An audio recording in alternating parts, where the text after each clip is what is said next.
একজন মন্ত্রী অন্যায় করা মানে পুরো মন্ত্রী পরিষদের অন্যায়। আবেগের সাথে সাথে আইন এবং সংবিধান, আর তার সাথে সবচেয়ে বড় যে প্রশ্নটা তুলেছেন আমাদের স্বরাষ্ট্রমন্ত্রী, যে জুলাই সনদের জেন্ডার কি, আমরা এইটা খুঁজবো মোশাররফ আহমেদ ঠাকুরের কাছে। জি, ধন্যবাদ আপনাকে।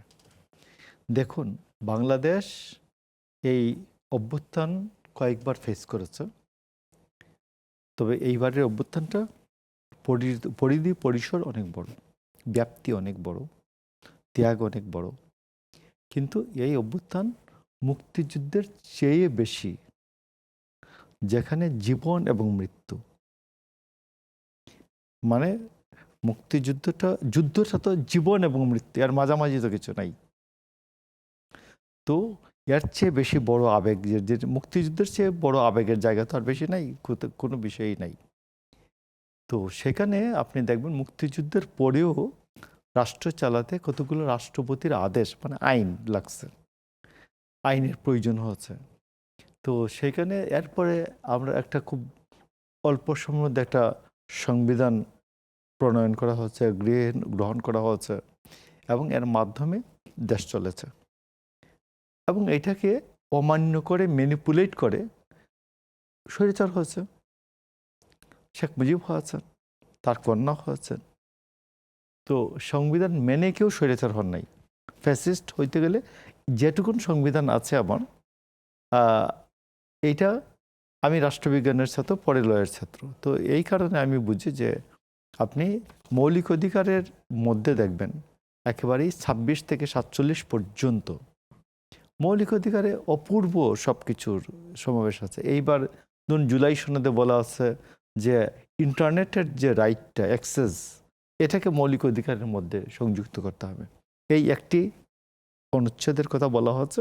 তো এটা বাক ব্যক্তি সংবাদপত্রের স্বাধীনতা যে আছে, যে ৩৯ অনুচ্ছেদ 39, অনুচ্ছেদ 39-এ একটা লাইন যুক্ত করলেই এটা হয়ে যায়। তো আমি আপনাকে বলছি যে এই জন্য আমি আলাউদ্দিনের এই বক্তব্যের সাথে একমত। অবশ্যই বিবেক, অবশ্যই আবেগ অনেক বড় একটা বিষয়।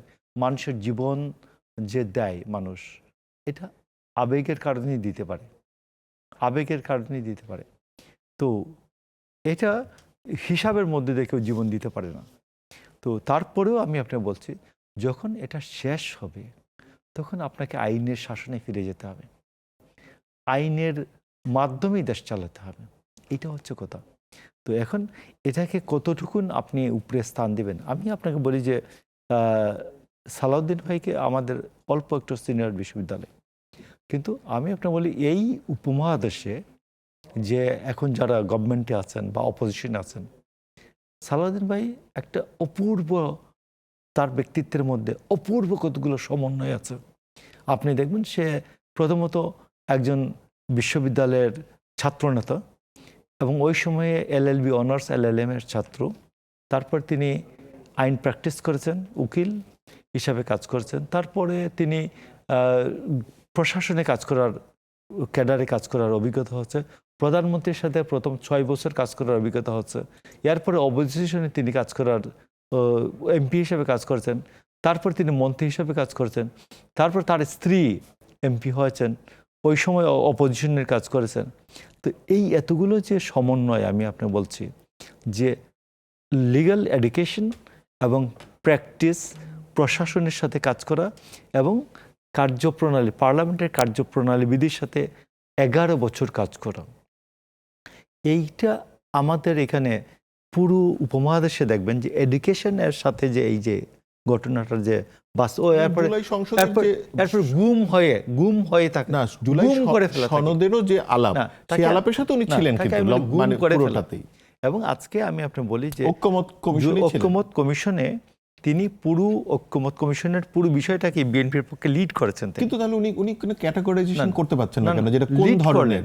তো সেই ক্ষেত্রে উনি বিএনপির যে বক্তব্যটা ওই সময়, যে প্রত্যেক দিনে এই যে স্ট্যান্ডিং কমিটির যে মতামতগুলো নিয়ে তিনি ঐক্যমত কমিশনে আলোচনা করা, এই কন্টিনিউসের কারণে সালাউদ্দিন সাহেবকে অনেক দিন কথা বলতে হবে। কারণ বিএনপিতে আমাদের প্রধানমন্ত্রী বা দলীয় চেয়ারপারসন, উনি এই ঐক্যমত কমিশনের আলোচনাটায় ছিলেন না।